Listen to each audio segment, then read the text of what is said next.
Welcome to the Ascend 307 webinar series on essential readiness skills. Today, our focus is on interpersonal relationships.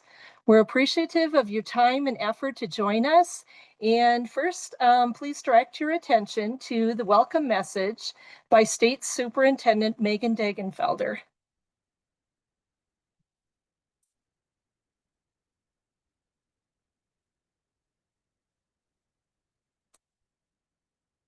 Hello, I'm Megan Degenfelder, Wyoming State Superintendent of Public Instruction, and I'd like to welcome you to the Ascend 307 series of webinars.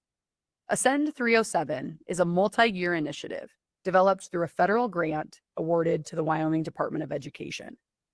The overarching goal of the grant is to improve outcomes for students with disabilities by enhancing personnel preparation and professional development in education and transition services.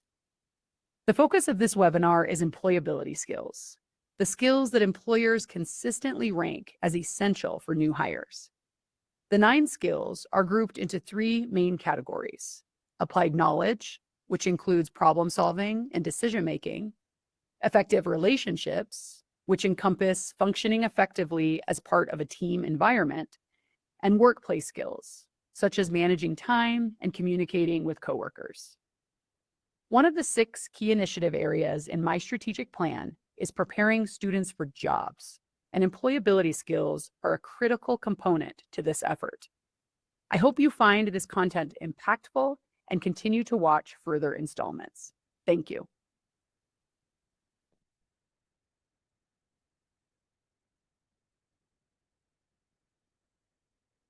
And thank you for listening.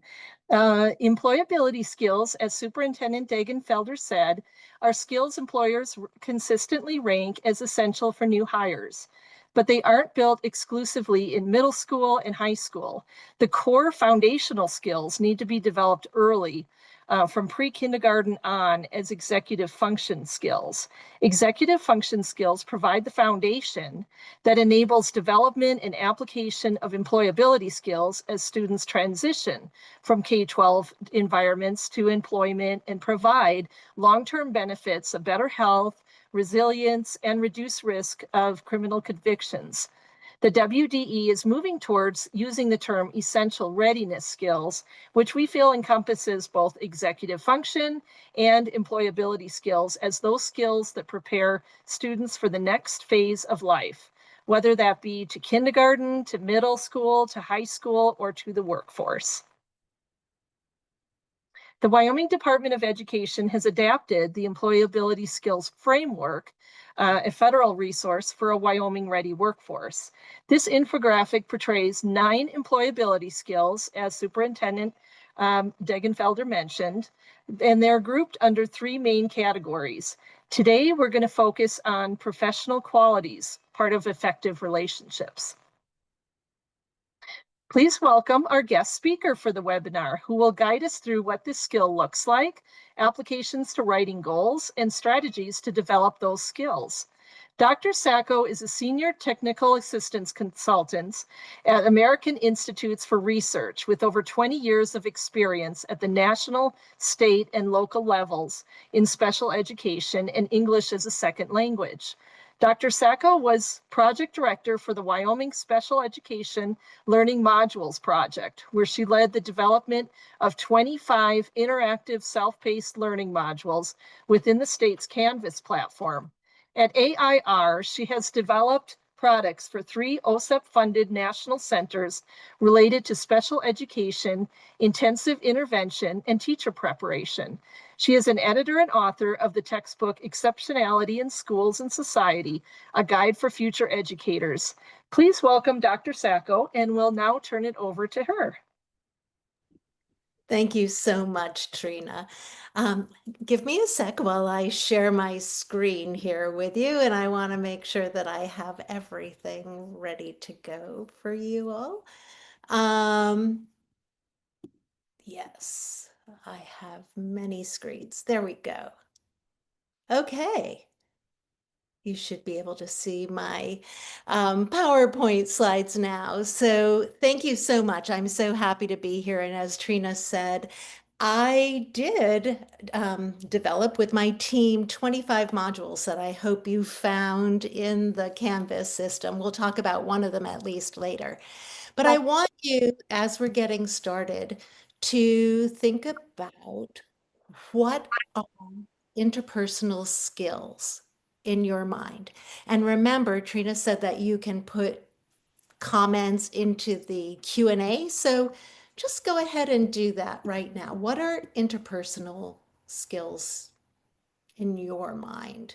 How do you see them in school, or what are they? Dr. Sacco, you might want to share the other screen. We're seeing your presentation note slides. Oh, interesting. Okay. Is that, you see it now? That's perfect. Okay. Oh, that's interesting. It gave me the wrong messaging. Thank you for that. So let's look at that. Anyone, you can just put anything in there. What interpersonal skills do you believe are necessary for post-school employment and success? I'll wait a little bit. Accept feedback and request help. Yes, I love that one. Being able to communicate and relate to others. Thank you. Ability to work as a team member, ability to listen and take feedback, being able to meet new people and speak with them. Yes, all of these are so incredibly important. And I'm just going to go back to those slides again, to a couple of slides there. This is where we are here in this effective relationships, interpersonal skills, teamwork, positive contributions.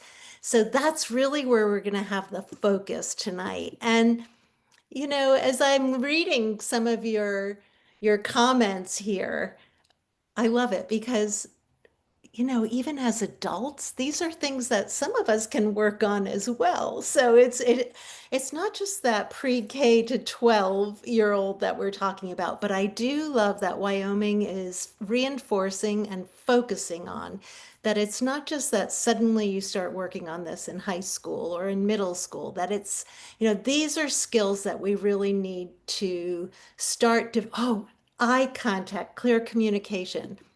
These are all so important. So if you were at the session last month, you may have heard Dr. Tessie Bailey mentioned that these personal skills, interpersonal skills, are also known as people skills or soft skills. And they're all about how well you communicate or interact and relate with others. High PQ or interpersonal intelligence. So she reviewed this slide. I've included this slide that she used, but I just want to repeat it so you're thinking about that and focusing on those interpersonal skills. So it's, you know, the origin of this like soft skills idea is back in from the 1960s, from the military. And it really distinguishes the people-focused skills as opposed to those technical skills. They involve communication, collaboration, adaptability, empathy. You know, these skills are rooted in the human interaction rather than the technical skills. And she used as a, you know, point, you know, knowing how to use your gun or load it or clean it. Those are the hard skills. These soft skills, they're so hard to measure because they're intangible. When you know someone has really great soft skills, you know it, you know, and it's difficult to quantify. It's very subjective. It can't be tested or certified. So it's kind of a misleading name because although soft skills are often the hardest to teach, and they are really the most critical, as you know, so many of you have noted in the Q&A there. So again, effective relationships, the interpersonal skills, we've kind of put in these two buckets, if you will, teamwork, positive contributions. So think about, could you add some more of these? What within those? You've done a great job already, but anything more? How might you expand on these two? I'll look in the chat, and I'm going to forward to a slide here some of my examples for interpersonal skills or employability. And I really like that Wyoming's moving to essential readiness skills. So communication, empathy, collaboration, conflict resolution, active listening, um, respect for diversity, emotional intelligence, assertiveness, leadership. So I just wanted to tell a little story, and some of you being able to work with someone who you would not necessarily be friends with. Yes, I like that, Jennifer. Um, I'm going to share a little story that here in my neighborhood, there's a grocery store I go to, and there are several young high school students working there on the weekends and evenings. And I really noticed those. In fact, I've been inspired to go talk to the manager because I'm really amazed. There are so many of these young people, young high school students who interact with me. They look me in the eye, they communicate, they ask me questions, they're polite, they're really interacting with me. There are so many at the store. I really, wanted to know, where is it all these students are coming from that you're hiring such, just lovely. I mean, they're people with soft skills and they're coming from high schools. And, where did they learn that? I want to know. I mean, there are times when I go to the grocery store and the clerk doesn't look at me. And sometimes it's a high school student, or sometimes it's someone who's been working there for years. But most of those students have somehow learned those soft skills somewhere along the way. So, how can we help? How can we instill more of this? And as you guys are, listening to me speak, feel free to add to the Q&A any kind of thoughts you have about things that you're doing or things that you think are really important. So the reason we think these interpersonal skills matter for employment, like why are they so important? The things that we found out, according to Forbes, interpersonal skills are among the top traits employers look for when hiring.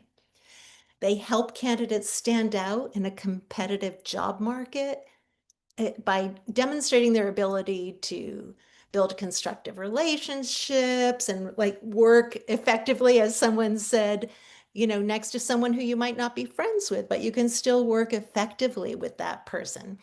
Strong interpersonal skills improve communication, reduce misunderstandings, promote collaboration, and this then leads to better teamwork, better dynamics, increased productivity. Of course, businesses will be interested in that, right?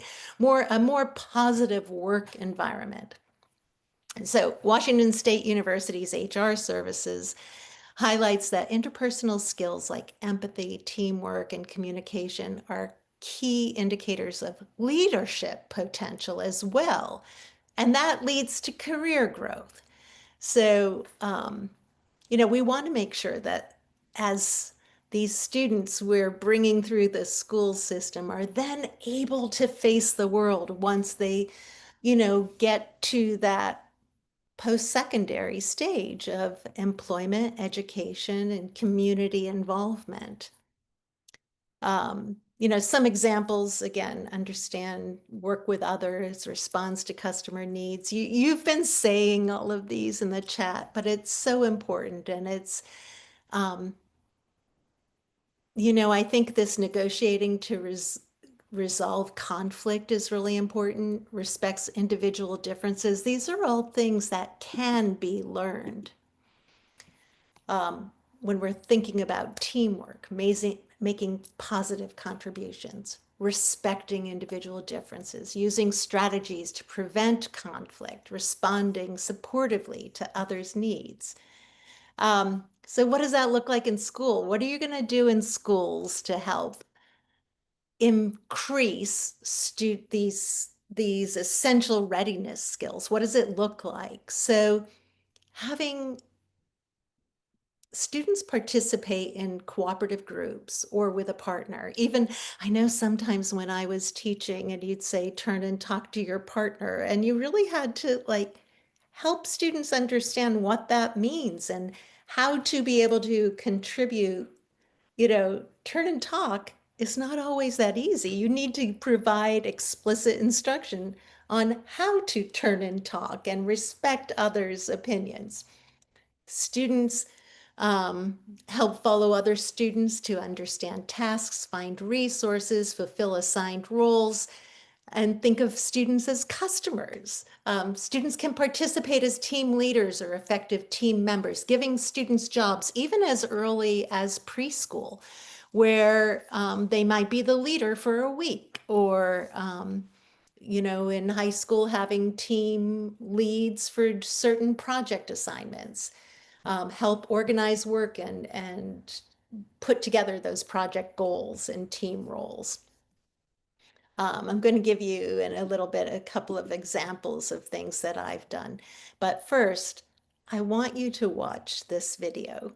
I am a huge Steve Hartman fan, and he and his family has something. I don't know if any of you have seen it. You can comment in the Q&A if you want. They do a Kindness 101 on CBS. And this is one of the videos that he and his family put together, and I just want you to listen and think about how this happened. I don't know. Comments in the Q&A? Any comments from you all? Yeah, I love the hearts going up. Thank you. Oh, I mean, that video for me is, it says it all. When you look at Justice Miller and his emotions, and yeah, isn't it powerful? The empathy. And to see a high schooler cry, I know. I mean, it is just so moving. And the thing that he said that's so important is like, I went from like only caring about myself to like caring about another person, to caring about other people. And I can sometimes get on my high horse about social media and our phones and how we're, have our faces in them all the time. But there is this like difference that has happened with empathy, and it's it really building a kind of empathy in our students is so powerful. Check it out, Steve Hartman and Kindness 101. If you Google it, they have all kinds of like lesson plans for schools, because I've seen him bring schools on that said, oh, we do these lessons, and show the videos. So anyway, we're going to talk about how can educators develop students' interpersonal skills. And I think just keeping that in mind, that video, I don't know who came up with that idea of that, helping Keith score a touchdown. I don't know who planned that out, but all those boys getting together as a team is so powerful. And how can we as educators in the classroom from pre-K to 12 to start installing these ideas and start helping students learn these skills if they don't have them?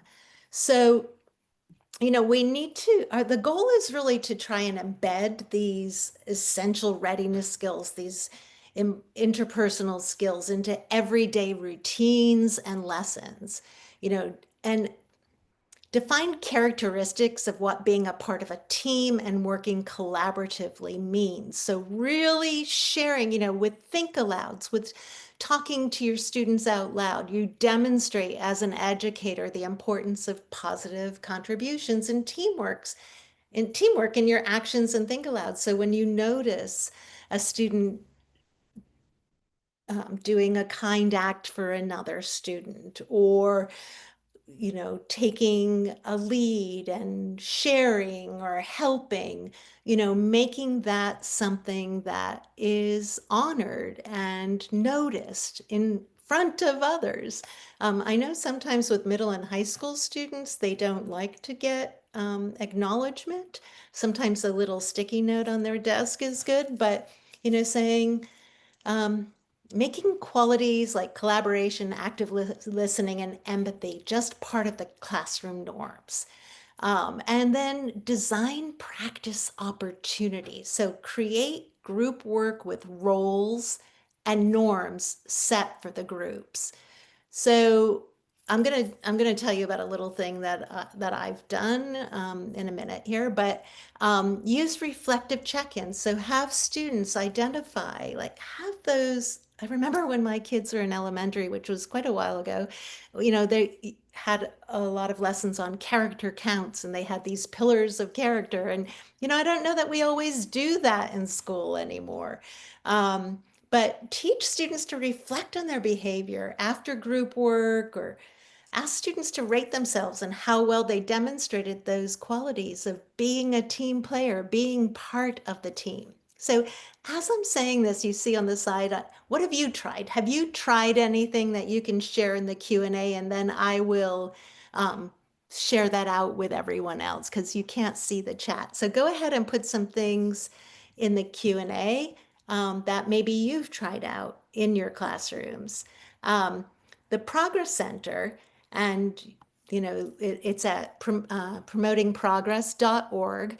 They have the Beating the Odds research and report that they conducted, and they found several elements that led to a successful system for student success within schools. It's really interesting work that I highly recommend, and we'll have the link to it in the resources at the end. But I want to focus on the one key element they found in the report, and that is the idea of student belonging. And a group, TNTP, did a study as well, and student belonging was #1 for them. And the Swift report, all of them have found similar findings in their work, that the importance of student belonging. I mention this because when we think about designing those practice opportunities, keeping those ideas of fostering belonging as part of the design for all students to learn critically important interpersonal skills. I love this image. It's, what it looks like when you have true belonging, and that like progression, and really trying to find that belonging. And again, I said, the Progress Center has lots of activities that you can do. This is the 10 dimensions of belonging. They have a video, they have some discussion questions. So things that you can do within your classrooms or with your school for all of the staff, where you might want to share some of the pieces of fostering belonging in your school. Project-based learning is something that I did as a special educator all the time. So when I was a special educator, I'm just stopping because I just saw that Shantae said, ask a student to show them how to do a problem in math to give them confidence. I love that. I love math. And when I was teaching at the university, I taught math for math methods. And what I realized is that sometimes students who are English learners or who have disabilities and who might be going to a resource room to getting their math instruction, and they come back to the general ed classroom, they don't know how to get involved in discourse and talk about their mathematical thinking. So giving them the tools and opportunity and chance to share their mathematical thinking with others, but giving them like scaffolds, and maybe practice with you, the teacher, first before they do it with others. I like that example, within the content. So project-based learning. This is something I worked across the continuum of services. My first school was a Spanish immersion school, and in the end, I worked in a classroom for students with autism who were nonverbal. And no matter which school setting I was in, whether it was resource or self-contained setting, I always tried to do project-based learning. And sometimes, like when I was in that classroom for students who were nonverbal with autism, I would do reverse inclusion. And we did a little cafe that was kind of a model of something I did in the Spanish immersion school. So I'll tell you about my first really big project-based learning. And it was with third graders, all the third grade classes, but really the leaders in it were the students that I had on my caseload, who had IEPs. And we started out with them and then spread it out to the other 4 third grade classes. And what we did, they were studying business, they were studying economics, supply and demand at a third grade level. But then, we included that economics, all those standards for economics. We included writing, we included reading, and we included math. And the way that we did that was having the students come up with an idea for an ice cream cafe. And so even those students with more significant support needs, we supported them and scaffolded them. We got them to determine the cost of ice cream and then survey students in all of the classes for their favorite flavors and make graphs. So here we're including, supply and demand, we're including graphing, we're including surveys. They're communicating and talking with the other students.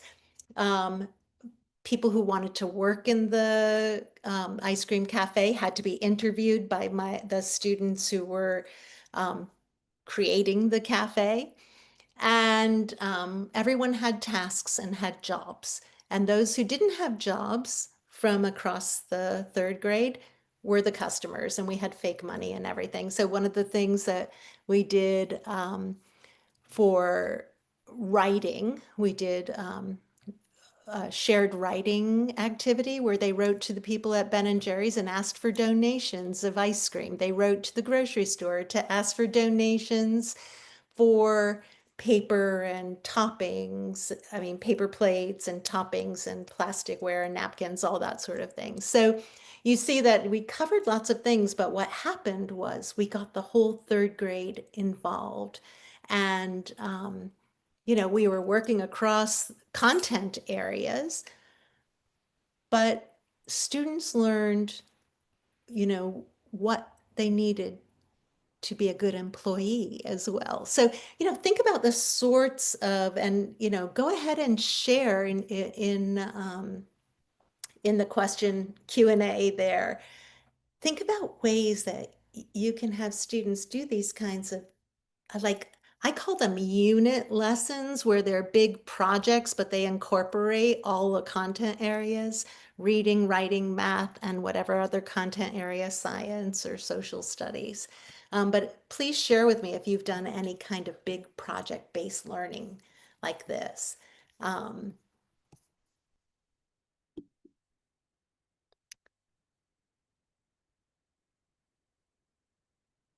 I'm going to see if any more come. I did the same sort of thing where I had in reverse inclusion. I did another ice cream cafe, but with the students who were nonverbal, and they still were. We are all people in our school. Yeah, thank you. So, giving them, I visited a small school in the middle of Wyoming. They go on big hikes and then work on writing science, math, and related to their hikes. We're about to go to the post office, and we wrote letters, and we all buy stamps. Yeah, so you can keep including, PBL, project-based learning. Oh, I'm sorry.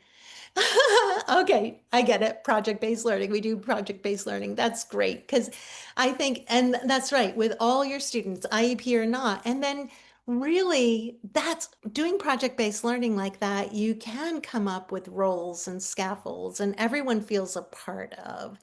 School runs a community at the end of the year. Everyone gets a job, and some are elected mayor, sheriff. Oh, I love that. That's fantastic.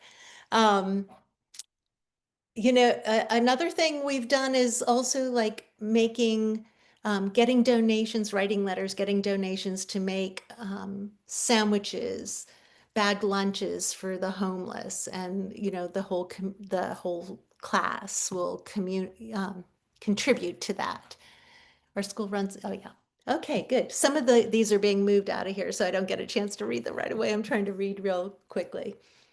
So as we're thinking about it, and the executive functioning includes so much. And I love that, like, these employability skills, the essential readiness skills, all incorporated into executive functioning. And I mean, that executive functioning is so much a big part of that. So Dr. Bailey spoke about executive functioning skills last month and how critical, really critical they are for learners of all grades and abilities, and are relevant across all academic and behavior domains. So as I said, we're going to call them essential readiness skills. And one of those executive functioning or essential readiness skills we want to focus on in this session,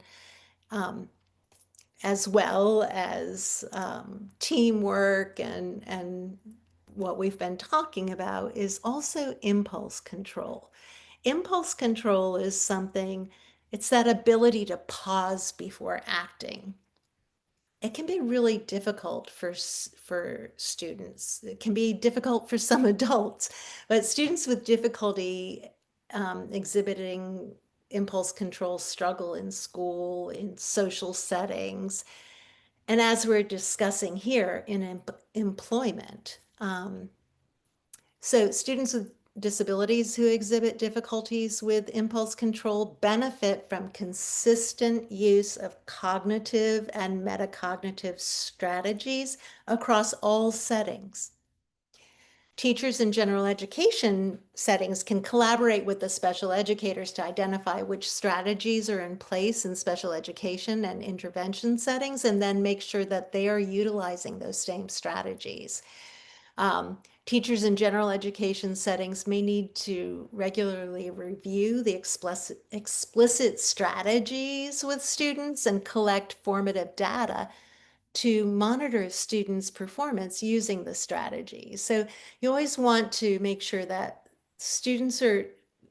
we teach students the ability to self-monitor as well. That's really critical, so that they're aware when they're not controlling their impulses. And, keep in mind that students with disability need to be explicitly taught these cognitive and metacognitive strategies. Again, Progress Center, promotingprogress.org, has some modules and briefs on promoting cognitive and metacognitive strategies. We have those in the resources at the end as well. So teachers can use instruction with explicit modeling, guided practice to support students in applying these strategies. And, I think that self-monitoring here is really one of the most critical, because if they're not aware, they're not going to notice, they're not going to be able to take action and use the strategies, right? And then they can start monitoring when they became aware, when they started using the strategies and how well they worked. And the thing that, when you think about belonging, when you think about working together, collaboration, teamwork, like for students who have impulse control, sometimes other kids are bothered by that. So what happens is really it improves relationships, better academic performance has been proven, improved employment outcomes, and a more fulfilled life. So I think those are all pretty powerful reasons. So ways to explicitly teach impulse control: establish the routines, pre-teach and prime students regularly. Provide role play opportunities. So use social stories to reflect critically about choices and authentic consequences. You can have visual aids and self-regulation techniques. I used to have little sticky notes or little things on students' desks to remind them. Teach those calming strategies. Help them to learn to voice feelings or to do deep breathing, and to know when they need to take a break.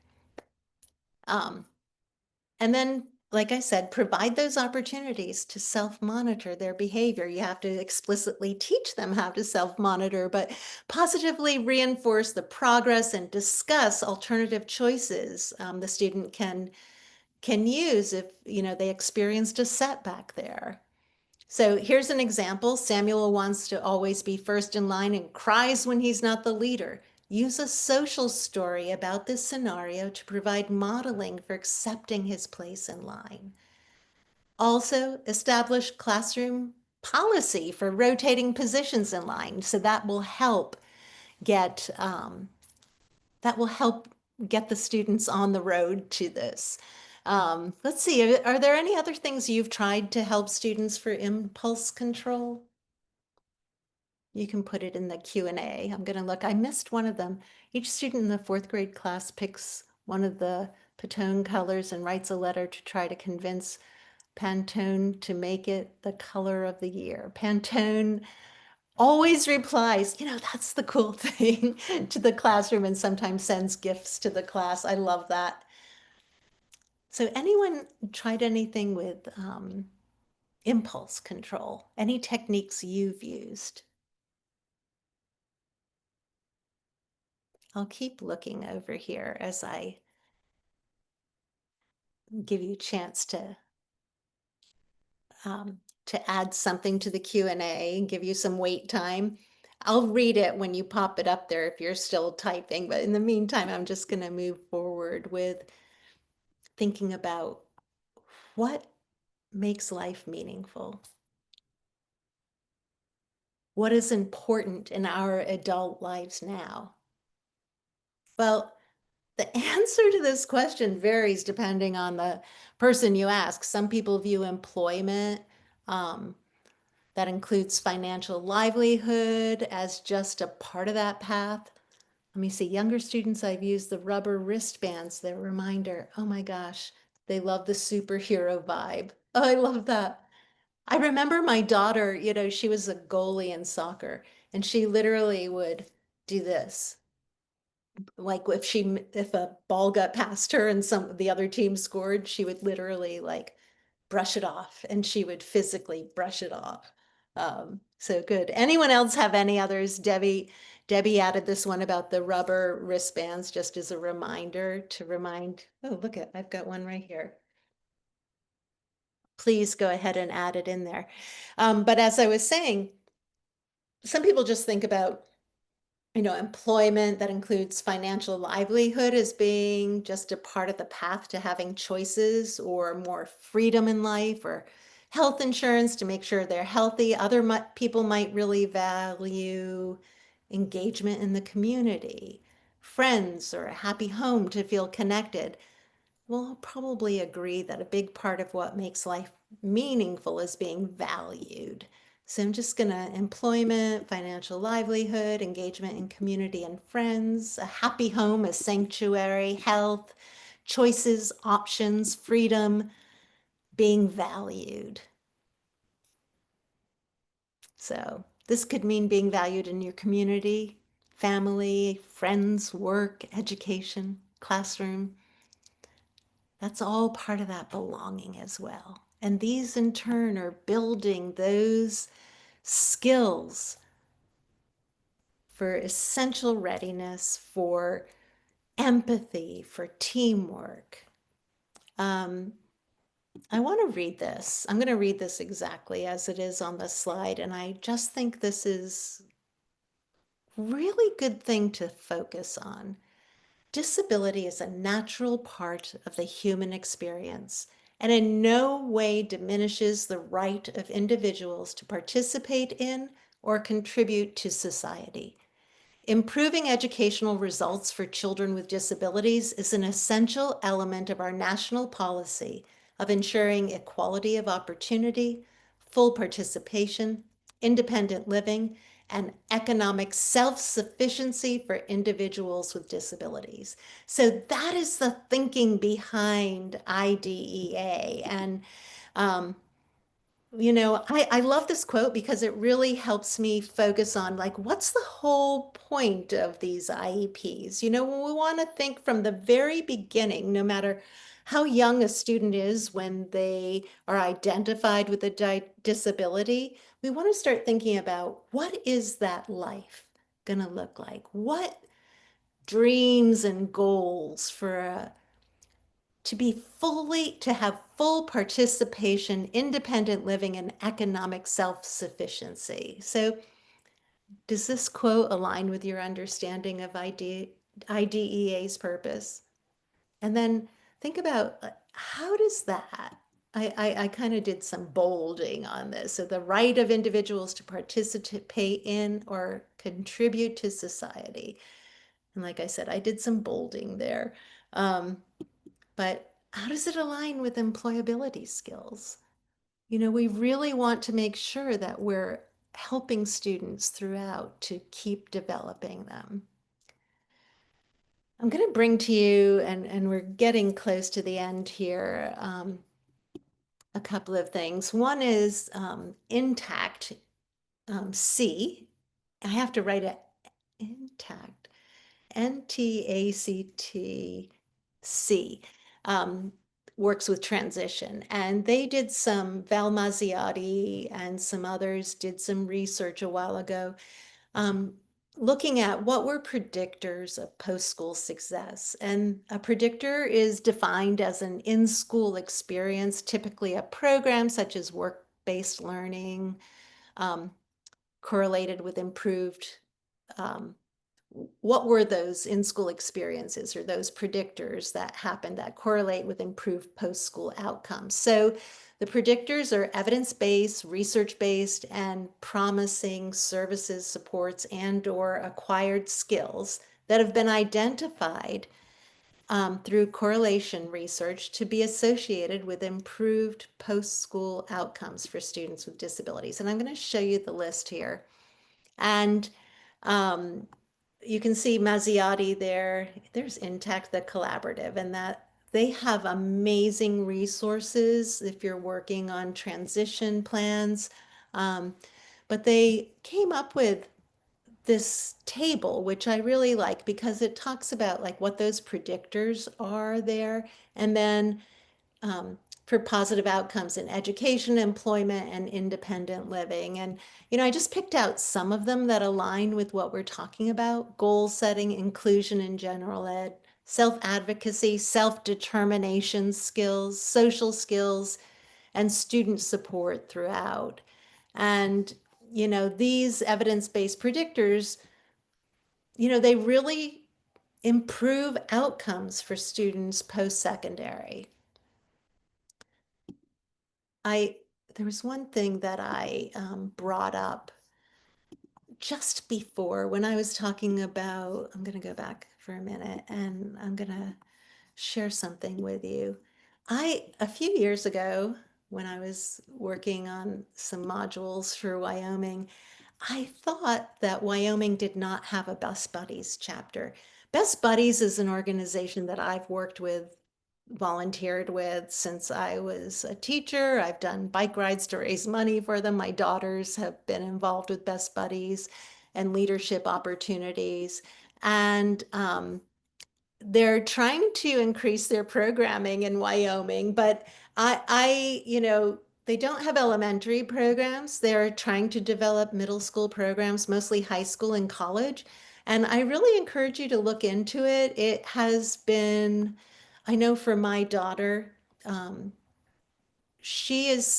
her graduation party was full of friends from the Best Buddies program, and she went on to do Best Buddies through college as well. And I think for all people involved, I remember one student with a disability who his parents were picking him up from a Best Buddies dance, and I heard them say, "Hey, did you have a good time?" And he said, "Best Buddies events are always fantastic." So, you know, building those kind of relationships, this is a good place to start if you have students with more significant support needs as well. And it helps students in general education who don't have IEPs as well develop those really critical tools for essential readiness skills. So everyone is improving those skills and working on these.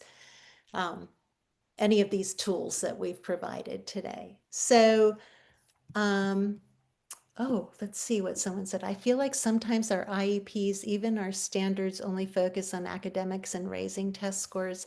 Well, that's really, I like that you said that, because I do want to point out at that, when you're looking at the present levels of academic achievement and functional performance, that all IEPs really need to be addressing functional skills as well. And executive functioning is a functional skill, right? And so, adding, you know, adding social skills into, I used to have, with the speech therapist, we would have lunch bunches or social skills groups where we'd have students with IEP goals working with us, and students who didn't have IEPs um, who would, I was just reading Jennifer's comment, and I will explain that in 1 second.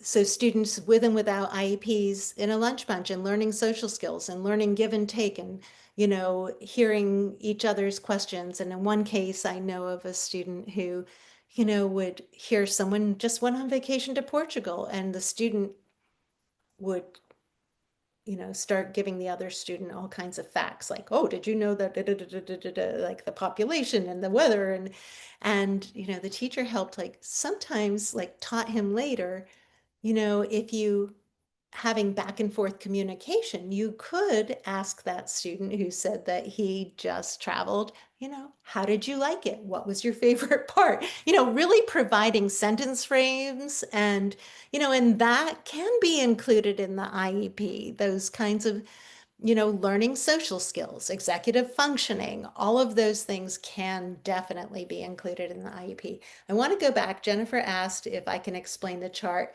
about the promising and the research-based descriptions. So yes, I can do that. So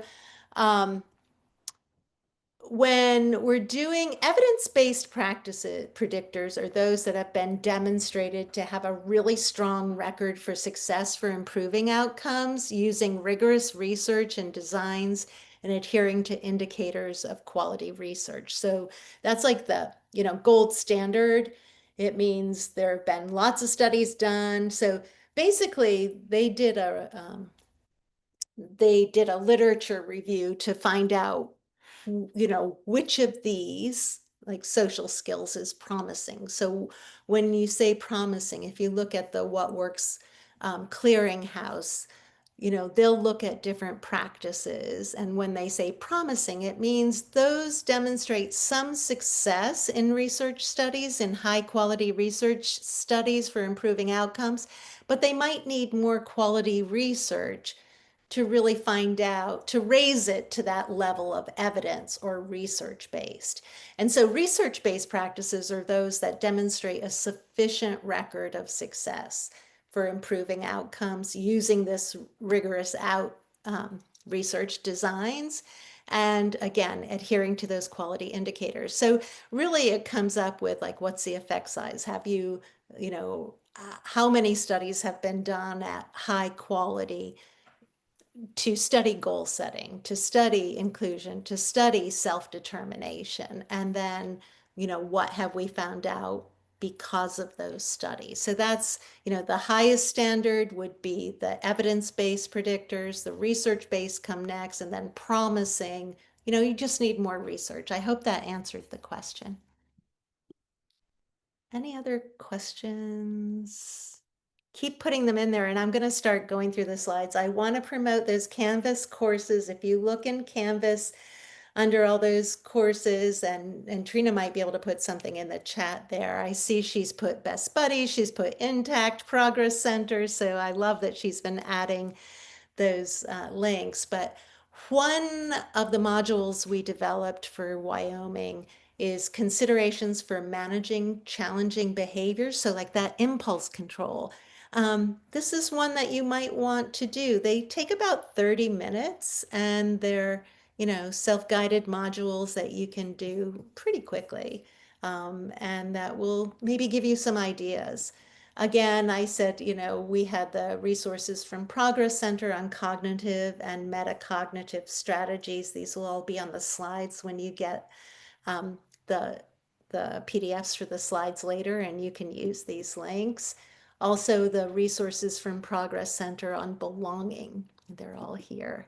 And we added a few pages of resources here, some from Wyoming and some from national centers and resources that have all been vetted. So I am actually going to turn it over to Trina now.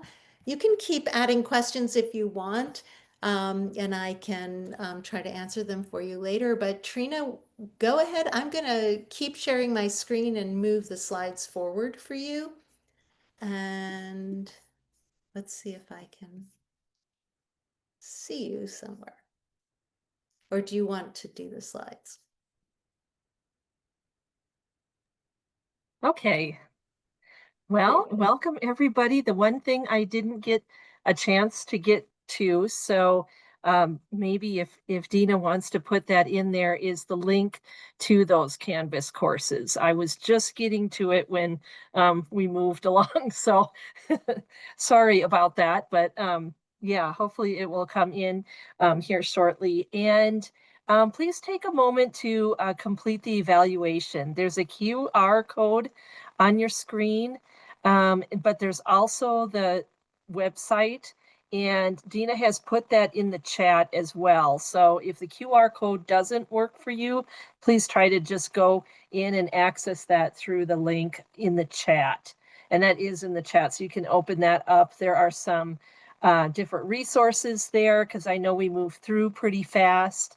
And if we move some of the slides over to some of the pages with the links. If you go back and you look at the recording, you'll be able to, let's see, I think is it previous? You'll be able to kind of pause the recording and then really get down, be able to copy or write down those links. And I think it might be behind, let me see where that is. Yeah, I think it's a couple slides previous to this evaluation. Is that this here? Yeah. So I'll give just a minute of wait time so that when you're back in the recording, maybe you have a little bit of time now to copy some of them that you're interested in. But when you go back to the recording, you can pause it at this particular time and then jot those websites down. And I think there's one more page as well. And then I think, Donna, you had the metacognitive page as well. I was going to say, when they'll also have the PDF of the slides, and they can probably just click the links from those PDFs directly. Yeah, that's true. PDF of the slides. That might be the easiest way to access these resources. Yeah, I think that's probably the best idea. So just looking ahead real quick, I know that it's 5 o'clock now. The link to the evaluation is on the side. Thank you so much for filling that out. And what's coming up next? We have our second Wednesday in December is communication skills, and then we move on to critical thinking, technology use, and right on down until May and the end of the year. So please use the website to register at those links and catch our websites or our webinars coming up next month. So, and if you have any questions, just let me know. I want to take a minute and thank you so much, Donna. This was so interesting. I loved that story about Keith and in Michigan. That just brought a tear to my eye. I was glad I didn't have to produce or talk because it choked me up. It was wonderful. So a lot of good ideas and just ways to bring that in, especially, into the IEP and to use it as well as those academic skills that we focus so hard on, that these other essential readiness skills are important too. So thank you all for coming. Have a lovely day. And let's see, we can probably stop the recording now.